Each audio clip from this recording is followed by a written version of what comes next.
of my clients, nakita ko kasi na I had to read the case files of the related cases, no? And malinaw sa akin na biktima sila ng away sa loob, no? And perusing through the documents, and I've seen this as part of the case record, may family constitution sila eh. Meron silang extrajudicial estate settlement. I know that it's pending before. So ayan mga pre, no, ang usapin po ito is about Alpotera po, ano, kasi yun na nga, sa hindi po nakakaalam, itong si Antonio Tony Zerna ay kinasuhan di umano ng carnapping, kung di po ako nagkakamali. Ang masakit lang dito kasi 35 years siyang nagtrabaho sa company, sa pamilyang Alpotera, no? Pero mga pre, masakit kasi bandang huli sa lahat ng serbisyong ginawa niya, katapatan sa isang pamilya, siya po ay kinasuhan di umano ng karnaping mga pre. So napakasakit po nito, no? Oo, yung awayan ng pamilya, syempre yung pamilya, awayan sa hatian ng kayamanan o ari-arian, nadadamay po ngayon. Okay? Ang si tatay, no, si Antonio Tony Zerna sa awayan. At di umano, marami pa pong mga empleyado yung sapilitang pinag-resign. Sapilitan po, di umano Kaya marami po yung mga nagtatrabaho sa kanila na nawalan po ng hanap buhay mga pre.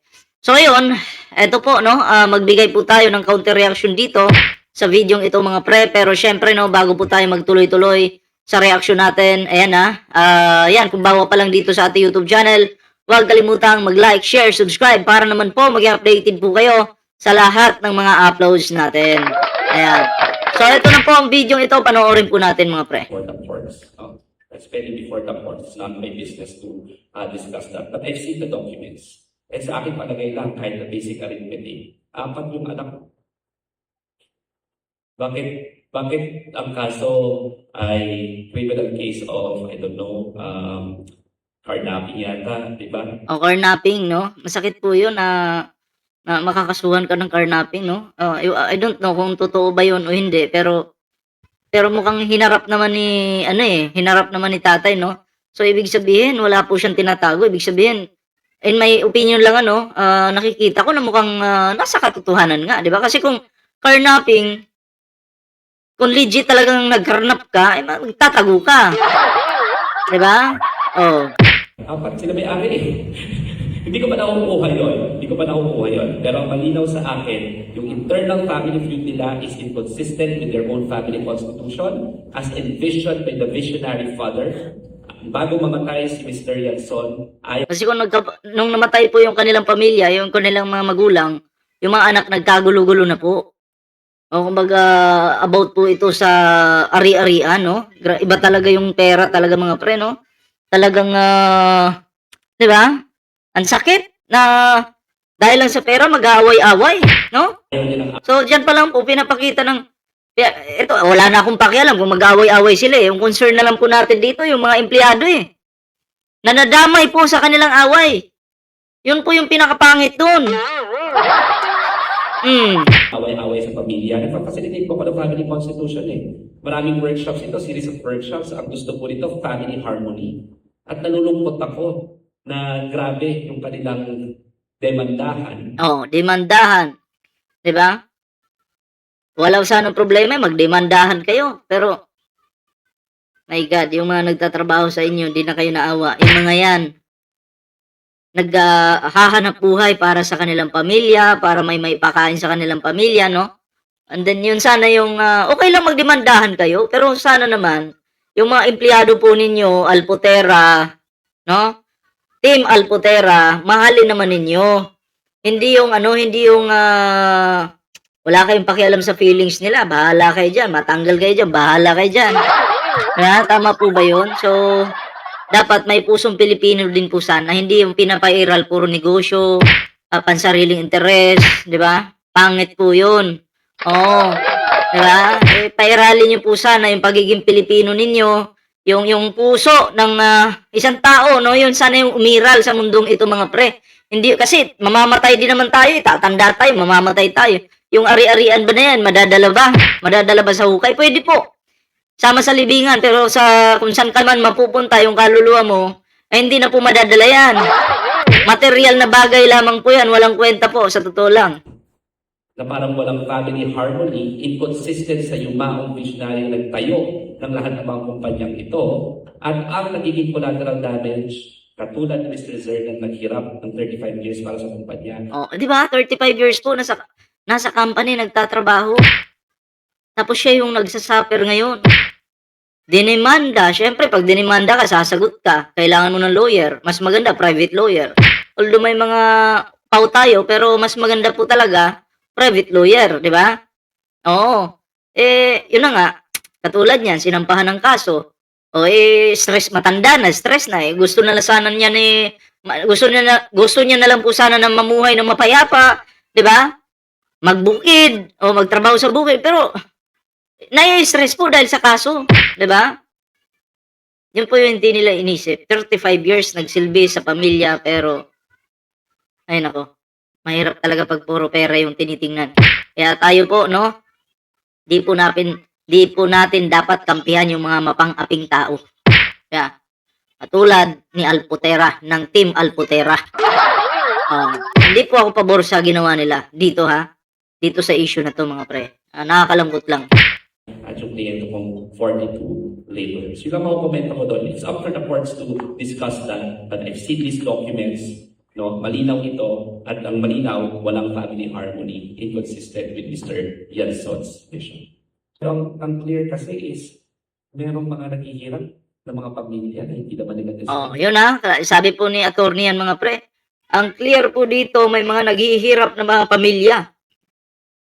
Na yung iba, di umano, sa pilitan pinag-resign.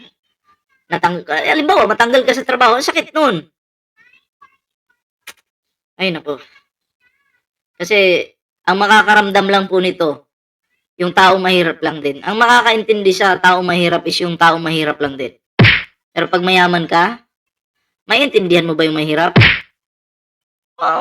Maraming mayayaman na nakakaintindi sa mga mahirap, pero kung sakim ka sa pera, huyo mo sila, di ba? Yun yung mahirap. And ang malinaw kasi, hindi naman ito yung gusto ni Mr. Ricardo Yanson, the patriarch who established the group of companies. Yun siguro lang yung malinaw. Saan patungo? Sila lang po makakasagot yan eh. Pero sana hindi yung puro demandahan na ang ano ko dito, yung Team Alputera, yung pamilyang Alputera mga pre, no? Naada po yung ugali ni Digong, yung hindi man sila bastos sa publiko kasi ano lang naman, wala naman ako nakitang video na nambastos po sila, yung Alputera, pero sa pagiging walang puso sa mga empleyado po, yun yung nakikita ko. Kasi si Digong wala din puso yan eh. Alam naman po natin na si Digong ay Alputera ay nakadikit po. Magkadikit po. May mga pictures po sila, di ba? So di umano itong mga to magkakaibigan. So na-adapt ng Alputera, Team Alputera, yung ugali po ni Digong, yung kapangitan ng ugali ni Digong. Di ba? Kasi si Digong po, tandaan niyo ha, si Digong minumura po yung mga jeepney drivers. Mga maliliit na tao minura. Wala akong pakialam na magutom kayo, putang ina nyo, sabi ni Digong. Di ba? Mahirap yun. Santo Papa, Diyos, minumura. Grabe, no? So, magkapare-pareho nga talaga yung ugali. No? Pero pagdating po sa pagmumura, wala po nakita sa Team Alputera. Wala po. Okay, sa pamilyang Alputera. Pero pagdating sa kagarapalan, yung kagaspangan po ng ugali sa mga empleyado na wala silang pakialam, ay yun po yung nakikita ko po. Kahit pa paano, no? Hindi, kahit pa paano, meron po talaga silang ganun. Collateral damage, mga simple laborers, ang pangit tingnan na magkakapatid, nagdedemandahan, di ba? Ang pangit tingnan na yung si Mr. Yanson, kasama yung si Mrs. Yanson, ang nagdamumuna sa pagdedemanda sa sarili mga anak, no? Grabe. At ang wala. Mabuti pa yung mga mahihirap. Magbibigayan pa. Di ba? Wala ka ba dyan, no? Sige, bigyan kita pang ulam dito. Pero pag mayaman, ay mag-aagawan pa. Di ba? Damage again, mga laborers. Ang pangitignan. So, kung saan patungo, I hope that they can resolve it. But, leave our clients alone. Give them what is due. They work so hard for this company. don't file cases left and right just because they are telling the truth or just because hindi nila maging gustong kasama at hindi nila gustong magkaroon ng mag-take sides doon sa family dispute. Leave our clients alone, give them what is true. Matanda na po kasi. And Dapat pakawalan nyo na yan. Kasi matanda na eh. Buboy, kung ako lang yan, tangina, iurong ko na. Di ba? until such time that hindi ginagawa yun, we have no other recourse as their counsels to protect their interests and to forward what is right and just. So, ayan po yung video mga pre, no?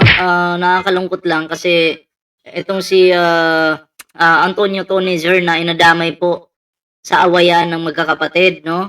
Nakakalungkot man, pero sana masolve po ito at yung matanda naman kawawa, di ba? Ang gusto lang naman ng matanda mamuhay na lang na maayos. Hindi na yung may stress pa siya, alam mo yun, pag na-stress kasi yung isang lolo mga pre, di ba? Mamamayat yan, iisipin niya yan araw-araw. So yun po yung ano diyan. So ibigay niyo na sana sa kanya yung kalayaan na yun. No, na hayaan niyo na, bigay niyo matanda ni, di ba? Maging ano na lang kayo, makatao sana, di ba? Sana naman ayun na nga. Makahinga-hinga ng maluwag si tatay. Anyway, yun lang naman yung ating opinion dito. Ito yung opinion ko lang naman. Wala po tayong sinisiraan tao dito. Ito ay ano ko lang po opinion about sa nangyayaring issue na to, no. So, yun lang. Maraming salamat po sa mga bago nating subscribers dyan. Ayan.